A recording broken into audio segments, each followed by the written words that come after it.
बिस्मिल्लाहिर्रहमानिर्रहीम। अस्सलाम वालेकुम नाज़रीन, आप यूट्यूब चैनल देख रहे हैं। मैं इमरान खान हूँ। कुछ खबरें इसहाक़ डार साहब की वापसी के हवाले से गलतफहमियाँ हैं, वो आपकी दूर कर देते हैं कि वो कितने बड़े इकोनॉमिस्ट हैं और वो क्या करेंगे पाकिस्तान के साथ, और एक्चुअली उनका मिशन क्या है वापस आने का, वो भी बताते हैं। फिर पूरी की पूरी PMLN ने एक रोला डाल दिया। उन्होंने कहा जी इमरान खान साहब को क्यों मौका मिला कि वो जाके गवर्नमेंट कॉलेज यूनिवर्सिटी के तलबा से उन्होंने बातचीत की है, और ये नहीं होना चाहिए था। इसके ऊपर वो बहुत एहतजाज कर रहे हैं। लेकिन सबसे पहले मैं आपको एक खबर दूं कि पाकिस्तान की अफवाज का एक हेलीकॉप्टर बलूचिस्तान में गिरकर तबाह हो गया है। इससे पहले माजी में भी एक वाक़या हो चुका है, और बिल्कुल माजी करीब में, जिसमें जनरल सरफराज समेत 6 जो अफसरान और फ़ौजी शहीद हो गए थे, और अब इस वाक़े के अंदर 2 मेजर समेत 6 एहलकार शहीद हुए हैं। ये जो हेलीकॉप्टर है ये बलूचिस्तान के इलाके हरनाई में गिरकर तबाह हो गया है। हेलीकॉप्टर हादसे में 2 पायलट समेत 6 एहलकार शहीद हुए हैं, और पाक फ़ौज का हेलीकॉप्टर गुज़िश्ता रात फ्लाइंग मिशन के दौरान गिरकर तबाह हुआ। हादसे में शहीद होने वालों में मेजर मोहम्मद मुनीब अफजल, मेजर खुरम शहजाद, नाइक जलील, सूबेदार अब्दुल वाहिद, सिपाही मोहम्मद इमरान और सिपाही शोएब शामिल हैं। तो एक बड़ा अनफॉर्चुनेट वाक़या। अल्लाह ताला इनके दर्जात को बुलंद करे और उनके अहल खाना को हिम्मत अता फरमाए। इतने बड़े सानहे से निकलने के लिए, उसका सामना करने के लिए सब्र और इस्तिकामत अल्लाह रब्बुल इज़्ज़त की ज़ात देती है। लेकिन उनके घर वालों के लिए एक बहुत बड़ा, उनके साथियों के लिए बहुत बड़ा डिज़ास्टर है, एक बहुत बड़ा सान्या है। तो अल्लाह ताला उनकी मुश्किलात को आसान फरमाए। अब आ जाए बाकी खबरों की तरफ। इमरान खान साहब ने GC यूनिवर्सिटी में जाकर खिताब किया, और इसहाक़ डार साहब पाकिस्तान वापस आ रहे हैं। पहले इमरान खान साहब वाली खबर पे आते हैं, फिर डार साहब की वापसी पे एक्चुअली क्या उम्मीदें हैं और डार साहब क्या करने आ रहे हैं, ये मैं आपको वीलॉग के आखिर में बताता हूँ। इमरान खान साहब ने एक तो जब वो GC गए तो गवर्नमेंट कॉलेज यूनिवर्सिटी लाहौर एक बहुत बड़ा तालीमी इदारा है पाकिस्तान के अंदर, उसका एक नाम है। जैसे पाकिस्तान में अगर आप लाहौर में बड़े इदारों के नाम लें तो FC college, government college, Aitchison college, ये वो बड़े बड़े कॉलेजेस हैं जिनके नाम फ़ौरन दिमाग में आते हैं। अब नए बहुत सारे आ गए हैं, और लम्स है, बड़ी ज़बरदस्त यूनिवर्सिटी है, और भी दीगर बहुत सारे इदारे काम कर रहे हैं। लेकिन इमरान खान साहब जब वहाँ पे गए तो तलबा ने बड़ा शानदार और पुरतपाक उनका इस्तकबाल किया, और बड़े ज़ोरदार तरीके से उनका इस्तकबाल किया, और तलबा इमरान खान साहब को बड़ा शानदार तरीके से रिस्पॉन्ड भी कर रहे थे। बड़ा अच्छा उनको रिस्पॉन्ड कर रहे थे, उनको आगे से जवाब देते थे। तो GC यूनिवर्सिटी में किताब करते हुए इमरान खान साहब ने कहा कि आने वाले दिनों में ऑडियो लीक्स में बहुत कुछ सामने आएगा। ये मैंने भी आपको कल अर्ज किया था। एक सोर्स ने मुझे बताया था कि ये तो तबाही फिर जाएगी। अभी कुछ नई चीज़ें भी क्लेम की जा रही हैं। यानी एक क्लेम ये आया है कि एक ऑडियो ऐसी है जिसमें मरीम नवाज अपने अब्बू को बता रही हैं बरतानिया में कि इलेक्शन कमीशन जो है वो इमरान खान को नाअहल कर देगा, इसकी यकीन दहानी करवाई गई है। मुबैना तौर पे इस तरह की चीज़ें, और बहुत सारे सोशल मीडिया पे लोग इसको चला भी रहे हैं। तो अब ये ऑडियो भी लीक होने वाली है। दीगर बहुत सारी ऑडियोज़ हैं। कुछ लोग ये कहते हैं कि जो बोली कल शुरू हुई थी 5 अरब रुपए से, कि आप ये ऑडियो लीक का सिलसिला बंद करें, 5 अरब आप हमसे ले लें, वो अब 10 अरब रुपए तक कुछ लोग कहते हैं कि पहुँच गई हैं, और अभी भी नेगोशिएशंस चल रही हैं। लेट्स सी वहाँ पर क्या होता है। लेकिन शहबाज शरीफ साहब चाहते हैं कि इसकी इंक्वायरी हो, एक GIT बने और पता चले कि उनके वज़ीर-ए-आज़म ऑफिस की ऑडियोज़ क्यों लीक हुई हैं। इसमें एक चीज़ याद रखिएगा, अंसार अब्बासी साहब हों, सलीम साफ़ी हों, हामिद मीर हों, या और बहुत सारे इसी कैटेगरी के जो सहाफ़ी हैं जिनका सारा का सारा जो है मामला रवायती पॉलिटिकल पार्टीज़ के साथ जुड़ा हुआ है, और वो पीपल्स पार्टी को और PMLN को हमेशा से सपोर्ट करते हैं, उनके लिए गुंजाइश पैदा करने की कोशिश करते हैं, उनको बुरे हालात में सपोर्ट करते हैं। उन लोगों ने थोड़े दिन पहले जो चंद ऑडियोज़ आ रही थी, एक साकिब निसार साहब की आई थी, फिर एक ऑडियो थोड़े दिन पहले एक और आई जिसके अंदर वज़ीर ख़जाना पंजाब और वज़ीर ख़जाना खैबर पख्तूनख्वा ये बात कर रहे थे शौकत तरीन साहब के साथ, जो इमरान खान साहब की माशी टीम के हेड हैं और साबिक वज़ीर ख़जाना भी रह चुके हैं वफाकी। तो इनके साथ जो बात कर रहे थे, इसके ऊपर जब ऑडियो आई लीक होकर, तो इस पे उन्होंने बड़ा फवेला किया, बड़ा शोर मचाया। इंक्वायरियाँ होनी चाहिए, गद्दारी के पर्चे होने चाहिए, मुकदमा दर्ज करो इनके ऊपर, पकड़ो इनको, फोरेंसिक करवाने के बाद इन सब के ऊपर पर्चे, supreme court of Pakistan notice ले, सब किया गया था। अभी मुल्क का वज़ीर-ए-आज़म और वज़ीर आज़म का ख़ानदान किस तरीके की कार्रवाइयाँ डाल रहा है और किस तरीके से ऑडियोज़ निकल कर आ रही हैं कि जो फैसले होने हैं स्पीकर के पास वो फैसले हो रहे हैं चंद लोगों के बीच में। जो करना है इलेक्शन कमीशन ऑफ पाकिस्तान ने वो पहले से तय हो रहा है कुछ जगहों पर बैठ के। तो ये सौदेबाजियाँ और ये सारी चीज़ें, इनके ऊपर वो तमाम दानिश्वर बिल्कुल खामोश हैं और बात करने पर भी तैयार नहीं है। तो वो बेशक खामोश रहें, लेकिन सोशल मीडिया और उसकी ताकत मौजूद है और जब तक मौजूद है तब तक वहाँ पे कोई मामला छुप नहीं सकता। अब मरियम नवाज बता रही है कि इलेक्शन कमीशन कह रहा है कि इमरान खान को तोशा खाना पर डिसक्वालीफाई कर दूंगा। ये इमरान खान साहब कह रहे हैं जीसी यूनिवर्सिटी में, कि मरियम नवाज एक ऑडियो में ये कह रही हैं कि इलेक्शन कमीशन कह रहा है कि इमरान खान को तोशा खाना पर डिसक्वालीफाई कर दूंगा। हमारी हुकूमत साजिश के तहत ख़त्म करके चोरों को इक़्तिदार में लाया गया। नाज़रीन, अगर आपको वो ऑडियोज़ कहीं सुनने को मिल जाए ना जिस वक्त रजीम चेंज ऑपरेशन हो रहा था और उसमें कौन कौन क्या क्या किरदार अदा कर रहा था, वो कौन था जो ये भी कर रहा था, वो भी कर रहा था, वो भी कर रहा था, और किस तरह अंधाधुंध जो है वो कार्रवाई डाली जा रही थी, वो ऑडियो आप सुन लें तो आपके कानों से धुएं निकल आएंगे। तो बड़ा अनफॉर्चुनेट है, पाकिस्तान में कुछ चीज़ें निकलती हैं और कुछ कभी नहीं निकलती। बहरहाल ये है गलत। जो निकालने वाले हैं वो कभी ठीक काम नहीं कर रहे होते, लेकिन बार बार कर रहे होते हैं। और एक्सपोज कौन होते हैं? पॉलिटिकल लोग। निकालने वालों की खुद की कभी नहीं निकलती।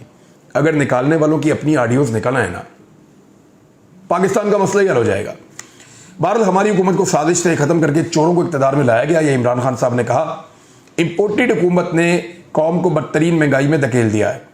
इसहाक डार साहब के बारे में उनका कहना था कि इसहाक डार को वापस बुलवाया गया है। वो हमारी नहीं बल्कि नून लीग के दौरे हुकूमत में भागा था जब नैब की जानिब से तफ्तीश के दौरान जवाब नहीं दे पा रहा था। अब तो नैब में वो केसेस ही ख़त्म हो रहे हैं, तो डार साहब का क्या मसला है? वो आ जाए, उनको तो जवाब देना था सिर्फ कि शरीफ खानदान के लिए आपने मनी लॉन्ड्रिंग कैसे की है। उनका एतराफ़ जुर्म मौजूद है, आज तक कोई उनका बाल भी नहीं उखाड़ सका। इसहाक डार को डील के तहत वापस लाया जा रहा है, ये इमरान खान साहब ने कहा। विकी लीक्स, डॉन लीक्स और अब ऑडियो लीक्स ये भी आ गई हैं। Chief election commissioner Nawaz Sharif के घर का नौकर है। भारत ने कश्मीरियों की खुसूसी हैसियत ख़त्म कर दी थी तो हमने ताल्लुकात ख़त्म किए थे। ऑडियो लीक्स में मरियम नवाज कह रही हैं भारत से मशीनरी इंपोर्ट करें। शहबाज शरीफ तरीकाकार बता रहे हैं कि मशीनरी किसी और मुल्क से ले आओ। मरियम का दामाद ग्रिड स्टेशन बना रहा है आपके पैसे से, वो ग्रिड स्टेशन बनेगा। ऑडियो लीक्स में और भी बहुत कुछ आ रहा है। हमने ये तमाशा भेड़ बकरियों की तरह देखना है या सामने खड़े होना है। जो कौम हक और सच पर खड़ी नहीं होती उसका मुस्तकबिल नहीं होता। जब भी इनकलाबी तहरीक खड़ी होती है इसमें यूथ ने लीड किया है। मैं चाहता हूं कि आप तालिबे इल्म सारे इसमें शामिल हों। वियतनाम के खिलाफ जो मूवमेंट चली थी, वियतनाम के अंदर जो मूवमेंट चली थी इस तरह की जुल्म के खिलाफ, यूनिवर्सिटीज़ में चली थी। आप सब तैयारी कर लें। मैंने इन चोरों के खिलाफ जहाद का ऐलान किया है, जीत कर दिखाऊंगा। अब इस पे बड़ा एतराज़ किया जा रहा है। मरियम नवाज साहिबा ने सबसे पहले एतराज़ किया। उन्होंने कहा कि ट्विटर पर अपने बयान में वो लिख रही हैं कि गवर्नमेंट कॉलेज यूनिवर्सिटी के वाइस चांसलर के खिलाफ फितने को तालीमी इदारे के अहाते में जलसे के इनकाद करने पर सख्त कार्रवाई की जाए। तालीमी इदारे को सियासी नफरत फैलाने के लिए इस्तेमाल करना एक ऐसा जुर्म है जिसकी सज़ा दी जानी चाहिए। ये जी मरियम नवाज साहिबा कह रही हैं, और भी बहुत सारे लोग इस बारे में बात कर रहे हैं। अब इसके ऊपर जो पहला जवाब आता है वो फवाद चौधरी साहब का आता है। फिर मैं आपको बताता हूं कि कौन कौन क्या क्या करता रहा है। फवाद चौधरी कहते हैं कि पूरी दुनिया में सियासी लीडर्स अपने ख्यालात के इजहार के लिए यूनिवर्सिटीज़ में ही जाते हैं। आप जदीद सियासी रुझानात से नाबल्द हैं और सवाए साजिश के आपकी कोई सियासी हिकमत अमली नहीं है, तो आप ऐसे अहमकाना मुतालबे कर रही हैं। आपको खुद यूनिवर्सिटी जाना चाहिए। अब नौजवान आपकी बात सुनते हैं या नहीं ये एक अलहदा बात है। वैसे मैंने भी आज कहा है कि PMLN को यूनिवर्सिटी में जाना चाहिए और जाकर देखना चाहिए कि क्या नौजवान उनकी बात सुनते हैं। अब एक बात पे आप लोग ज़रा गौर कीजिए, और ये बड़ी सीधी सीधी बात है कि नौजवानों को सियासत पाकिस्तान में क्यों नहीं करने दी जाती। आप गौर करें, तलबा को हमेशा सियासत से दूर करने की कोशिश की जाती है। जितना तलबा सियासत से दूर जाएंगे उतना उनके अंदर पॉलिटिकल अवेयरनेस कम होगी।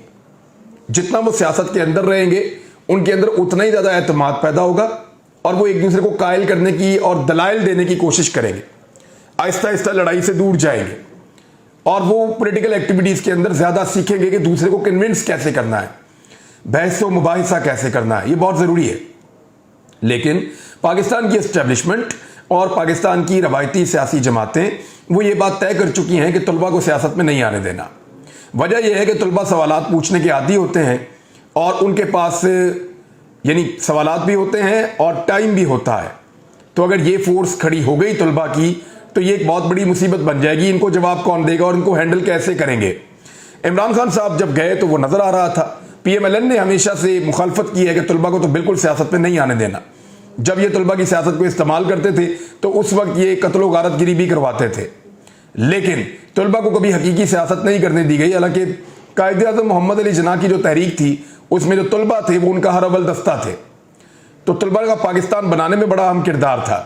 लिहाजा आप जब तक तलबा को दूर रखेंगे सियासत से तब तक वो सियासत में अपना रोल प्ले नहीं कर पाएंगे और पाकिस्तानी सियासत मैच्योर नहीं होगी।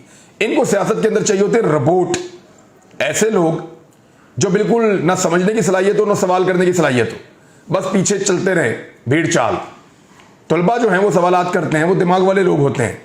अब मरियम नवाज साहब ने ये तो कह दिया कि इमरान खान साहब क्यों वहां पे गए और जाकर उन्होंने ये किया, तो उसके बाद गवर्नर पंजाब जो है वो एक्शन ले रहे हैं, वो नून लीग के गवर्नर पंजाब मोहम्मद बलीगुर रहमान ने बतौर चांसलर गवर्नमेंट कॉलेज यूनिवर्सिटी में सियासी प्रोग्राम के इनेकाद का नोटिस ले लिया। मुल्क के नामवर तालीमी इदारे गवर्नमेंट कॉलेज यूनिवर्सिटी का सियासी अखाड़ा बनाना अफसोसनाक है। जामियात में इस तरह के सियासी जलसों की गुंजाइश नहीं है। बच्चे हमारा मुस्तकबिल और कौम का सरमाया है, उन्हें सियासत में धकेलने की कोई गुंजाइश नहीं है। बहरहाल ये अब इसके ऊपर कोई एक्शन लेंगे, लेकिन मैं आपको एक तस्वीर दिखाता हूं। ये एहसन इकबाल साहब की है, ये गवादर यूनिवर्सिटी में एहसन इकबाल साहब खिताब कर रहे हैं। देखिए आप, ये मरियम नवाज साहब का ट्वीट है जिसमें वो शरीफ खानदान को, शहबाज शरीफ को, नवाज शरीफ को गवर्नमेंट कॉलेज यूनिवर्सिटी, यही वाली जहां इमरान खान साहब गए, इसमें और दूसरे तालीमी इदारों में दिखा रही हैं और साथ साथ तारीफ भी कर रही हैं और सोशल मीडिया को ये कह रही हैं कि इसको वायरल किया जाए। तो ये माजी में खुद जाते थे तो हलाल था, अब कोई और जाए तो हराम है।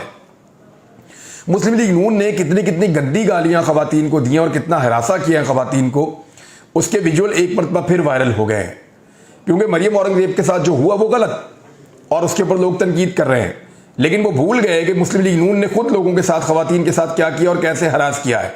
तो वो तमाम गंदी गालियां, वो तमाम गलीज अलकाबात और वो तमाम बदतमीजी और धक्कम पेल वो सारी निकाल कर सोशल मीडिया ने मुंह पे मार दी है PMLN के मीडिया सेल के कि जनाब ये आप देखिए, अब आपको याद आ रहे हैं सारे इखलाकियात के भाषण, तो उस वक्त आप क्या कर रहे थे?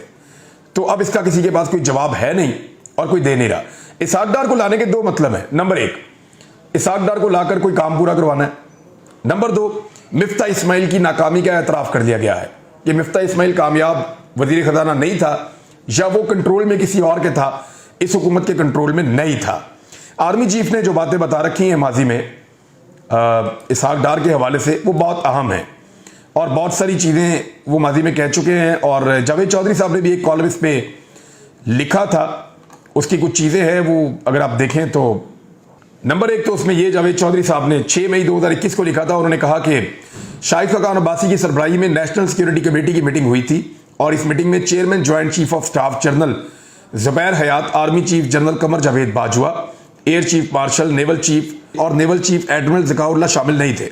और इस मीटिंग में एहसन इकबाल ने CPAC पर ब्रीफिंग दी थी और इस ब्रीफिंग के बाद आर्मी चीफ ने इसहाक डार से ये पूछा था, डार साहब फाइनेंशियल एक्सपर्ट्स कह रहे हैं कि हमने भारी सूद पर कर्जे ले लिए हैं, हम ये अदा नहीं कर सकेंगे।